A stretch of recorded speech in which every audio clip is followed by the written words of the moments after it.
uswatun hasanah kita, pedoman kita dalam menjalani kehidupan di dunia ini. Oke.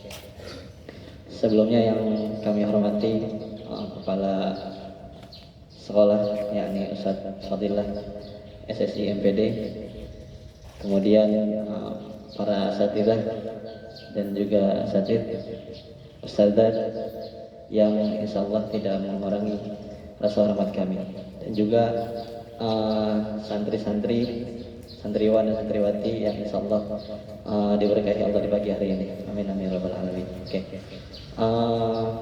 Pada pagi ini insyaallah kita akan melakukan belajar, ya, belajar dan terus belajar. Ya. Kenapa kita harus belajar dan apa pentingnya sih kita belajar? Gitu ya.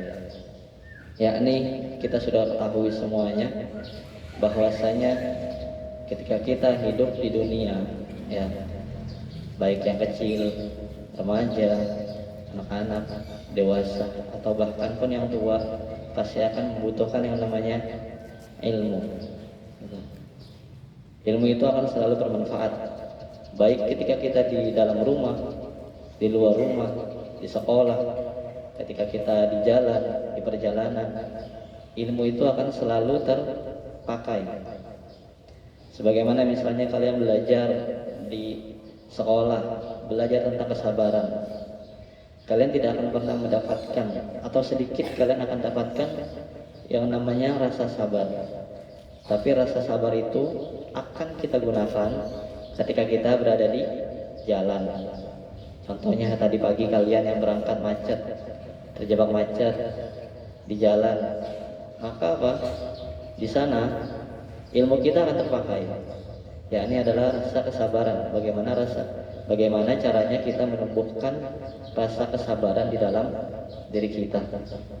Itu adalah contoh kecil dari kegunaan ilmu yang kita pelajari di sekolah. Dan masih banyak lagi perumpamaan atau kewajiban ataupun manfaat ketika kita belajar. Ya, sebagaimana mungkin mahfuzat yang pernah kalian hafal, ya kan? Al ilmu khairun minal mal. Ilmu itu lebih baik daripada al-mal, apa mal? Harta. Al ilmu khairun minal mal. Kenapa bisa ilmu itu lebih baik daripada harta? Sedangkan kita tahu semuanya di dunia ini gak ada yang kita bisa beli kecuali dengan ilmu. Bisa. Kalian ke jalan, kalian ke mall, jalan-jalan, kalian lihat baju atau tas yang mahal, kalian beli menggunakan ilmu.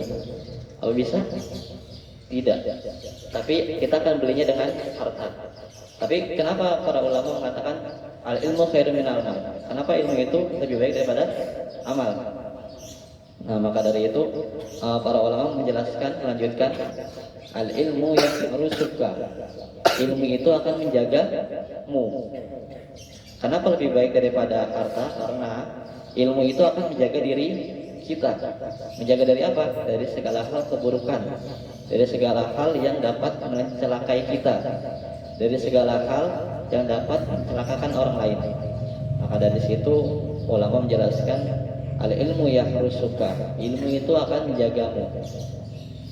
Wa anta, dan kamu yahrusul mal. Al ilmu yahrusuka wa anta tahrusul mal. Ilmu itu akan menjaga kalian, sedangkan kalian akan menjaga harta. Itu sudah pasti. Gak mungkin harta yang menjaga kita. Ada? Gak ada. Dari sejak zaman dahulu ketika Korun aja mempunyai kunci-kunci yang sangat banyak untuk melindungi harta-hartanya. Itu. Jadi harta itu tidak melindungi kita, akan tetapi ilmu yang akan melindungi kita. Dan ilmu itu tidak bisa dicuri. Kalian punya ilmu, pintar matematika, pintar sains, kemudian punya hafalan ada di kepala kalian, bisa dicuri sama orang lain? Gak akan bisa. Sedangkan harta bisa dicuri. Nah, itulah mengapa pentingnya ilmu itu lebih baik daripada harta. Bahkan ada suatu riset ketika Albert Einstein itu beliau meninggal, kemudian otaknya itu diambil sedikit. Otaknya diambil, kemudian diteliti. Kemudian ketika diteliti, disamakan dengan otak-otak manusia yang lainnya, nggak ada bedanya. Artinya apa? Para ahli-ahli itu ingin meneliti seberapa banyak ilmunya, tapi sama aja otaknya, dan nggak bisa diambil ilmu yang ada di kepala Albert Einstein. Misalnya ditanam di otak kalian, apa namanya, otaknya Albert Einstein, itu nggak akan bisa. Itulah keutamaan ilmu, yakni ilmu akan menjaga diri kita dari segala hal apapun. Kita kemana-mana itu akan selalu membutuhkan ilmu. Ya. Kemudian juga banyak ketika ulama itu bagaimana sih caranya mereka dalam meraih ilmu, gitu. Bukan hanya dengan bersantai-santai, bukan hanya dengan kita duduk manis, tapi apa? La yanalul ilmu birahatil jasad. Tidak akan, la yanalul ilmu, tidak akan, kita tidak akan pernah bisa mendapatkan ilmu birahatil jasad, dengan badan yang bersantai-santai. Kalau kita ingin mendapatkan ilmu, kita ingin belajar, kita ingin mencapai sesuatu, itu semuanya butuh dengan ilmu, dan tidak bisa digapai dengan badan yang berehat-rehat. Kalau bahasa kita mungkin rebahan, setiap hari kita rebahan, tapi kita pengennya pinter. Nanti saya dewasa pengen seperti ini, saya nanti pengen jadi ini, pengen jadi itu, tapi kerjaannya setiap hari kalau liburan sekolah rebahan, nggak ngapa-ngapain, nggak ada kegiatan. Maka dari itu ketika kita ingin mendapatkan ilmu akan tetapi kita masih rebahan, itu adalah suatu hal yang sangat bertolak belakang, yang tidak selaras, ya, yang tidak bisa digapai. Nah, maka dari itu ketika ilmu ingin kita dapatkan, kita harus bersemangat. Sebagaimana bahkan ilmu itu bisa dikatakan setara dengan, ya, ini adalah qiyamul lail. Kita tahu semuanya ketika Imam Syafi'i berkunjung ke rumah seseorang, kemudian ada satu orang itu yang menguntit atau mengintip kegiatan malamnya Imam Syafi'i. Ketika itu Imam Syafi'i begadang, tapi Imam Syafi'i itu enggak ibadah, enggak menghidupkan qiyamul lail. Sedangkan kita tahu Imam Syafi'i adalah imam 4 mazhab yang sudah terkenal. Akan tetapi dia tidak melaksanakan qiyamul lail ketika seseorang melihatnya. Kemudian ketika keesokan harinya ditanya lagi Imam Syafi'i, "Wahai Imam, kenapa engkau tadi malam enggak sholat?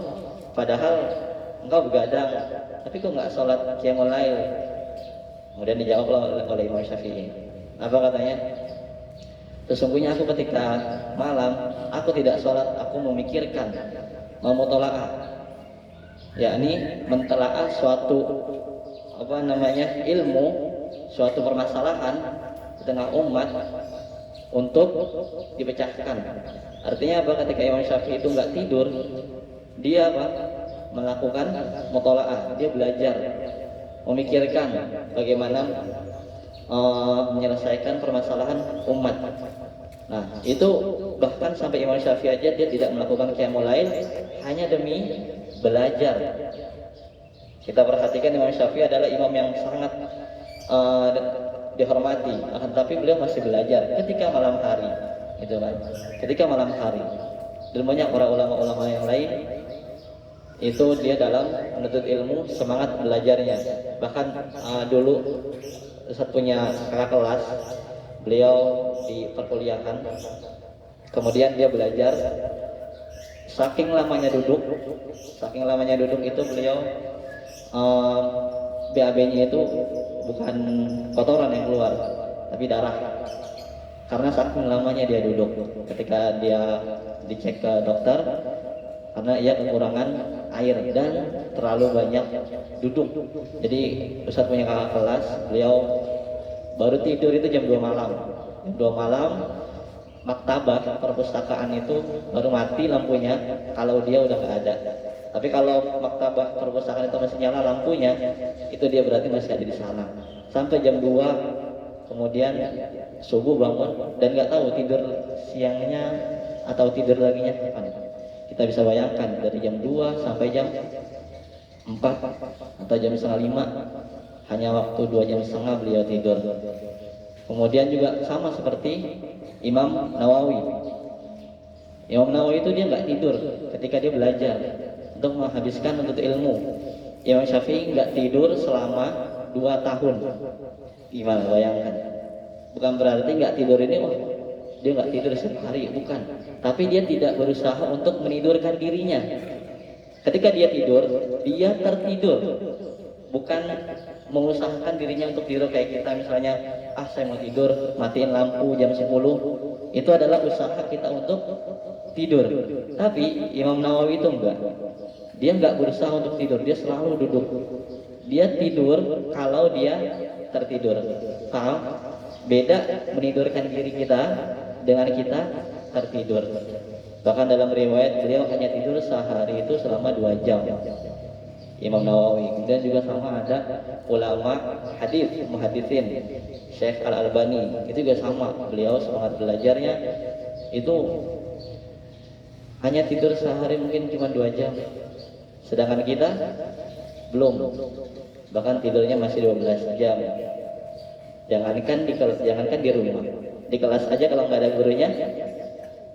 Kalau nggak ada gurunya, kalian yang jawab ya. Itu adalah menggambarkan kepribadian diri kalian masing-masing ketika nggak ada gurunya. Itu. Kemudian juga ketika kita ingin mendapatkan ilmu, harus tulus zaman, harus panjang waktunya. Nggak bisa sebentar. Ketika kalian di sini 3 tahun SMP, 3 tahun SMA, itu nggak cukup untuk belajar. Masih banyak tingkatan-tingkatan yang kita harus lalui. Bahkan para asatid kalian pun masih tetap belajar. Gitu. Meskipun bukan di bangku sekolah, bukan di bangku perkuliahan, tapi mereka selalu belajar. Karena belajar, yang namanya belajar dalam menuntut ilmu dalam mahdi dan rahdi. Ya. Kita belajar ketika kita lahir, itu kita sudah ada kewajiban untuk belajar sampai nanti kita wafat. Itu bagaimana pentingnya kita untuk berilmu. Bagaimana kita pentingnya untuk berilmu, yakni agar kita ketika hidup di dunia ini berada di dalam koridor-koridor kebaikan, berada di dalam jalan-jalan kebaikan, yang dengan ilmu itu kita tidak akan tersesat. Itu sangat jauh berbeda ketika ada orang yang berilmu dengan orang yang tidak berilmu. Apa bedanya? Ketika dia berilmu, dia akan menjadi tahu. Jadi kalau dia nggak berilmu, dia nggak akan tahu. Apa sih definisi ilmu? Kalian tahu definisi ilmu itu apa? Ilmu apa? Definisi ilmu, pengertian dari ilmu. Kalian belajar sekolah. Apa itu ilmu? Suatu pelajaran. Pelajaran apa? Pelajaran matematika. Ya. Jadi ilmu adalah ketika kita yang bisa tahu dengannya. Yang tadinya kita tidak tahu, maka kita akan menjadi tahu. Itu adalah ilmu. Ketika kita tidak mengetahui, ketika kita tidak memiliki ilmu, maka kita tidak akan mengetahui sesuatu. Itu adalah bagaimana caranya kita harus menuntut ilmu. Dan juga ketika kita menuntut ilmu, kita juga harus berhati-hati. Ya, banyak manusia-manusia itu ketika dia belajar ilmu, menuntut ilmu, dia menjadi apa? Sombong. Ya. Bahkan di dalam hadis Nabi ada 3 orang yang diutamakan, bukan diutamakan masuk surga, tapi diutamakan masuk neraka. Itu salah satunya adalah penuntut ilmu yang dia sombong, kemudian tidak mau memberikan atau mengajarkan ilmunya. Sebagaimana ketika ada suatu perkataan ulama, yakni man izdada ilman, barang siapa yang bertambah ilmunya, walam yazdad wara'an, dan tidak menambah rasa hati-hatinya, lam yazdad illa bu'dan, tidaklah dia bertambah kecuali ia semakin jauh. Jadi ketika kita berilmu akan tetapi tidak dibarengi dengan ketakwaan, tidak dibarengi dengan keimanan kita, maka tidak akan bertambah apapun di dalam diri kita kecuali kita semakin jauh. Semakin jauh dari apa? Dari Allah Subhanahu wa taala. Itulah potret ketika kita belajar akan tetapi tidak dibarengi dengan ketakwaan diri kita dan juga keimanan diri kita. Maka seketika itu kita akan merasa sombong, merasa bisa sendiri. Bahkan harusnya kita mengetahui bahwasanya ilmu yang kita dapatkan adalah masih sedikit ilmu-ilmu yang diberikan oleh Allah Subhanahu wa taala. Gitu ya. Jadi pesan kami adalah teruslah belajar, semangat ya, jangan mudah berleha-leha untuk mendapatkan suatu ilmu. Tempo? Oke. Baik, mungkin itu saja dari Ustaz. Sepertinya sudah kepanasan, sudah berkeringat baju belakangnya, sudah bergoyang-goyang kakinya. Ya. Assalamualaikum warahmatullahi wabarakatuh.